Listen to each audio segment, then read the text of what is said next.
moi, ma question, c'est rien. La première des choses, je vais dire, d'accord, d'accepter que les réseaux sociaux, ils me l'avenir.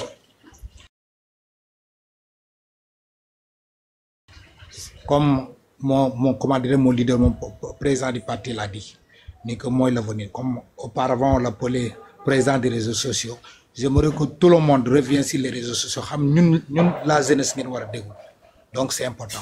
Donc ma question ici, c'est que je veux une affaire parce que rapport, si nous commençons à dire il y a beaucoup de bruit. Certains appellent à l'injustice, ni disent ay compte rendu là. Mais si je me rappelle de l'histoire, Macky Sall avait une fois dit que mom amna ay rapport yu mu tek ay tiontiam. Légui ma bëggoon xam selon ton point de vue. Ndax yow nangu nga ni rapport amna wala rapport am. Mom la am première question. Ben deuxième question, moi damay gis je sais pas il tient ça comme une cause politique maintenant dañ koy jëlé comme affaire de politique le jugement de Sonko par rapport à Adji Sarr parce que c'est quelque chose que nous moi daf ñu la parce que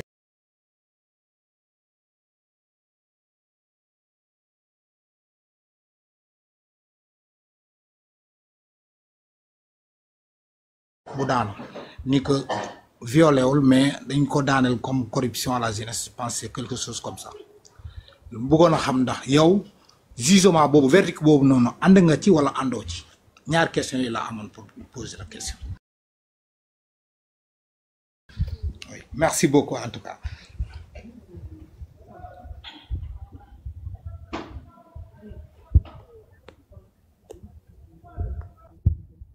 Dégoût-le, madame Djegui, on vous entend pas. Est-ce que yang me dégg? Oui, c'est mieux, on vous entend.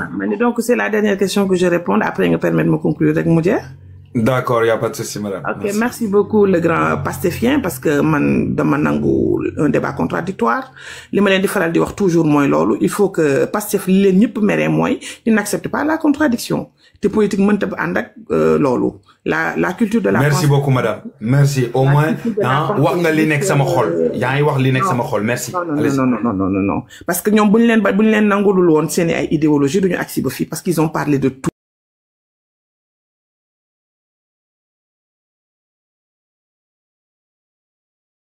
De tout. La liberté de penser. Nous sommes dans un pays démocratique. Il faut que les gens posent des débats contradictoires. Yow nga ni yoon bi dafa xonk man la yoon bi dafa ñuul wala ñu bind 3 wala 6 par exemple. Yow nga taxawé à gauche nga lire 6 man ma taxaw ci suuf ma lire 9. Lolu doyna illustration. Ku ci nek avec ta façon de voir, mais tu acceptes sa façon de voir. Vous êtes des adversaires mais pas des ennemis. Aujourd'hui, l'ennemi de Pastef, c'est la VAR.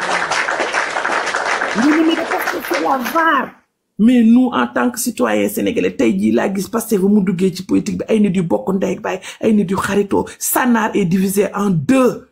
Moi, je suis de l'université Gaston Berger de Saint-Louis. Ousmane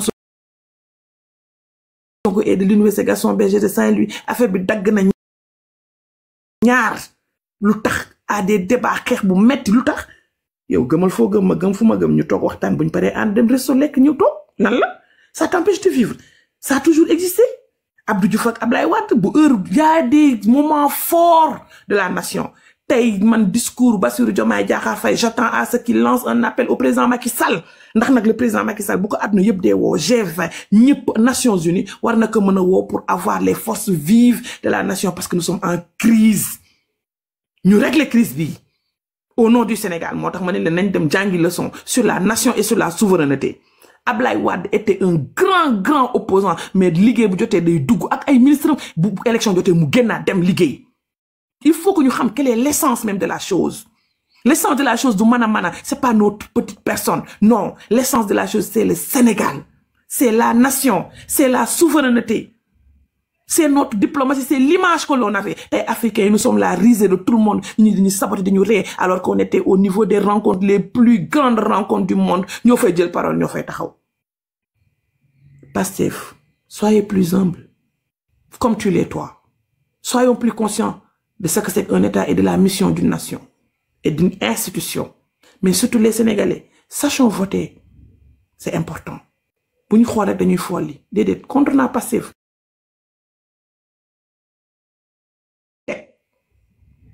Parce que bo tégué dof sax état de koy téye bo tégué ku manqué toutes les forces de l'ordre dañ koy téye lu mu wax ñu def parce qu'il est la première institution. Sachons voter, sachons choisir les hommes et les femmes qui doivent prendre les destinées de notre pays. Et c'est très important. Il faut accepter la contradiction. Nañ la xas nañ la saaga danga koy nangu dangay déglu tu prends ton mal à conscience loolu laay def ñu ngi nii di ma saaga dama leen déglu bu ñu paree damay tontu Lamine mënta lekk beneen moroom laaminam te ñorul te bu ma lay tontu dama lay tontu bu sec bu civilisé bu méngoo ak sama yar bu méngoo ak Sénégal te kenn du ma xeeb.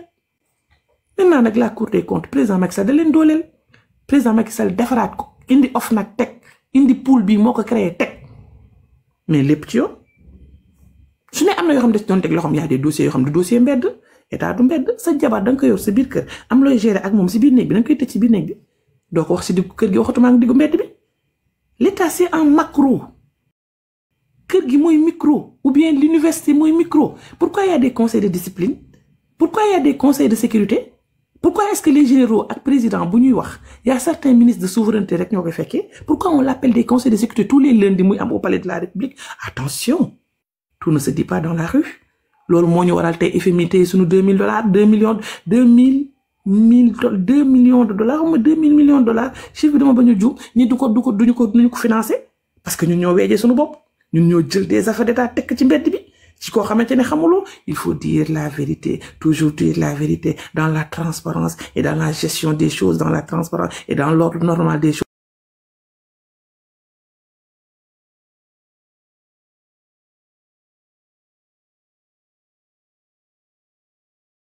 Mais pas dans nañ ko respecter dellu à l'orthodoxie boobu question la am par rapport ci Cour des comptes lii mu def nag on ne reconnaît pas parce que ñoom dañoo saaga sax magistrat yi. Cour des comptes mënta valider des comptes certifiés que de 2019 2020 2021 ba mu dem assemblée nationale ba ñu voté des lois de règlement nga wëlbatiku di saaga waat loolu. c'est la même institution qui est là ñoom ñoo validé woon. loolu du woon dem bu demee ba àgg ba assemblée ñu def tuddee que loi de règlement loolu mooy ñooñu certifié nañ ni lii li ñu leen indil baax na. Ça c'est la première des choses. La deuxième chose, comment est-ce qu'on peut produire un rapport des cours des comptes non signé, non cacheté, non numéroté, qui vient des juristes? Attention, hein. Directeur bi ma doonoon sax man sama document du génne te signé wu ma ko su ma ko signé dafay am sama cachet moo ko cacheté pare sama tour de si nekk bu sama tour nekk pare dañ koy numéroté. C'est ça l'administration. Xotuma mu génn ci c'est des magistrats ñoo xamante ni dafa am vice de procédure ñooñu nga xamante ni dañoo xam lan mooy procédure mooy yoon bi nan la war a jaaree ba du dëng ba du taq ban ba ku ko gis da nga naan ça amul vice de procédure. La forme li ñu dugal ci biir amul sax recommandation. Cour des comptes mës a def benn rapport te amul recommandation di nga ni kii dëngal na wala si lii manqué na signature te c'est pas toujours mauvais en soi c'est pas toujours sàcc moo am attention. Cour des comptes yenn saa yi mun na rapport bi génn parce que am na benn signature bu si manqué wala lii nii bi ñu koy def marché bii nii am na kenn ku ci signé wul woon wala bi kii signé est-ce que ñëpp étaient présents affaire yoon parce que c'est des lois yu ñu teg pour marché war a mën a jaar. Troisième chose, ouvrir une information judiciaire. Bu fekkee lu ba dafa am dañ naan ouvrir une information judiciaire diw amul. Si c'est un rapport boobu nga xam ne ñun reconnaître nañ ko loolu amu ci déjà. Et pour terminer da nga naan la finalité c'est quoi mooy taqal nit ñi ñaawal xel munuloo teguloo xamuloo fooy teg sa tànk nga ni naa tilimal sàcc yi ba kañ ba juróomi at yi jeex te pour at bu nekk ñu voté le budget te ëpp na bii passé Macky bi muy dem 6 000 milliards la woon budget bi yoon 7 000 milliards la jox nañ leen.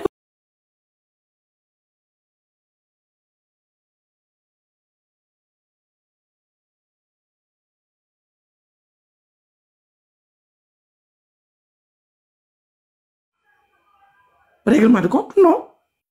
Nous, on n'a pas peur, hein. Nous sommes des républicains. Nous def lu ñu war a def waaye nañ liggéey. Sénégalais yi sonn nañu Cour des comptes du ni lay liggéey. Donc man seen rapport boobu gisuma si sama bopp du rapport bu ma gëm comme ni ko Aïssata Tall Sall waxee. Il y a un problème de 3F. Que ça soit la forme, la finalité et le fond. Nañ ko xoolaat. Nañu génnee li am doxal liñ dox. Et la troisième, c'était ça, non? Les deux questions, Djerna.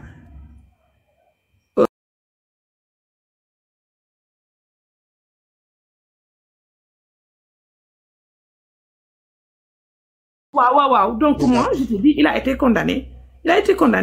Et moi, je respecte la justice de mon pays. maa ngi nii je bénéficie d'une liberté provisoire j'attends ñii duma leen saaga démb di leen xarab tey non moom da leen doon saaga vidéo baa ngi fi vaar baa ngi fi tey ji mu bëgg leen gën a ba pare di yàq seen der di génne rapport bu ñu signé wul ba pare naan ñoom ñoo koy woo mu naan leen def leen lii def leen lii def leen lii di naan mooy def une commande politique. Il a été condamné pour corruption à la justice jeunesse corruption à la jeunesse affaire de mœurs la am ngeen luy mœurs mooy ngay utiliser nit nga nekk ak moom nga jote ak moom wala ngeen am loo ñu fekk am na loo ko ëppale nga utiliser woon loolu nga ëppale loolu dama ne bu doon yeneen dëkk ba àdduna du tukki doo laal administration ba àdduna tukki parce que am nga casier judiciaire ça n'a rien à voir avec l'amnistie parce que amnistie bi c'est les faits et les faits waxoon nañ ko ça n'a rien à voir avec ça ça n'a rien à voir avec l'affaire Mame Mbaye Niang qui a été épuisé aussi et il a été condamné foofu amnistie ak grâce du benn donc man lépp lu justice def j'ai confiance à la justice de mon pays waaye nag droit dafa maye suñu la tegee dara doyu la nga kii ko nga xeex ko bu la doyulaate ay échelon la ba mu àgg fin bi waaye daal man xam naa ni daal corruption à la jeunesse moom condamné nañ ko te loolu moom gëm naa ni bu ko justice wax am na et je termine par sant leen gërëm leen di wax TikTok du ma fi mën a ñëw tout le temps waaye saa soo leen ma wooyee su ma mënee ñëw rek dinaa ñëw dinaa taxaw def lu ma war a def c'est de ma génération gëm naa leen xam naa ni fu muy àgg man duma fa àgg gëm naa ne li ngeen di wax seen baat fu mu àgg sama baat du fa àgg ma di leen sant ngeen di ma jox opportunité bi ma mën a dugg fii mën a wax ak sénégalais yi wax leen ni ñoom nañu dem jëli carnet d'adresse président Macky Sall nañu ko ormal comme ni mu ormalé woon Ablaye Wade nañu ormal Macky Sall comme ni Abdou Diouf ormalé woon Ab Senghor nañu ormal Macky Sall comme ni Macky Sall ormalé woon Abdou Diouf moom Diomaye Macky Sall dëkk ormal ndax ba ñu gañee balaa sax muy prêter serment ubbil na ko palais dugal ko fa APR yu